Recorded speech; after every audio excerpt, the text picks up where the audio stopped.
قندیل بلوچ کے قتل کے 3 سال بعد کیس کا فیصلہ سنا دیا گیا ہے۔ ملتان کی ماڈل کورٹ نے قندیل بلوچ قتل کیس کا فیصلہ گزشتہ روز محفوظ کیا تھا، جسے آج سنایا گیا۔ کیس کا تحریری فیصلہ 38 صفحات پر مشتمل ہے، جسے ملتان کی ماڈل کورٹ کے جج عمران شفیع خان نے تحریر کیا ہے۔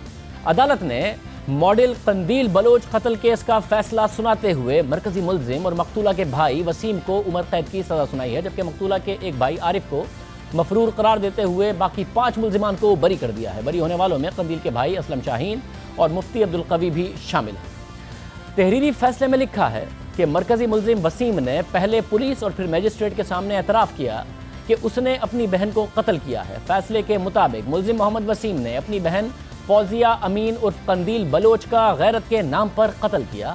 ملزم کو قتل عمد یعنی جان بوجھ کر قتل کا مجرم ٹھہرایا جاتا ہے۔ محمد وسیم کو دفعہ 311 کے تحت عمر قید کی سزا سنائی جاتی ہے۔ فیصلے کے مطابق عدالت کو ملزم اور ان کے وکیل قائل نہیں کر سکے کہ اس اعتراف کے بعد کیسے ملزم کو معاف کیا جائے۔ قندیل کی والدہ نے کہا کہ وہ اپنی بیٹی کھو چکی ہیں، اب بیٹے کو نہیں کھونا چاہتی، لیکن اس میں اس بات سے انکار کہاں ہے کہ ملزم نے جرم کا ارتکاب نہیں کیا۔ عدالت کے مطابق والدین نے قانونی وارث کے طور پر ملزم کو معاف کر بھی دیا، تب بھی غیرت کے نام پر قتل کے ملزم کے طور پر وسیم کو عمر قید کی سزا سنائی جاتی ہے۔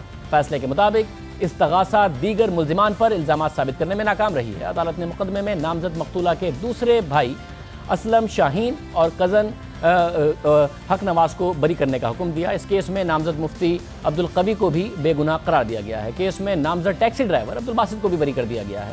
قندیل بلوچ کے قتل کے 1 روز بعد کی FIR درج کرائی گئی۔ 17 جولائی 2016 کو مرکزی ملزم وسیم نے اسپیشل میجسٹریٹ کی عدالت میں اعتراف جرم کیا۔ ابتدا میں اس کیس کی سماعتیں میجسٹریٹ کی عدالت میں ہوئیں، پھر رواں سال اس کیس کو ماڈل کورٹ میں منتقل کیا گیا، اور اسی کورٹ میں قندیل بلوچ کے والدین نے اپنے بیٹوں کو معاف کرنے کی درخواست دائر کی تھی، جسے عدالت نے مسترد کر دیا تھا، کیونکہ غیرت کے نام پر اگر قتل کیا جائے گا تو ورثہ بھی معاف کرنے کا حق کھو بیٹھیں گے۔ یہ کیس بھی اس کی مثال ہے کہ معافی نہیں ملی اور سزا دی گئی۔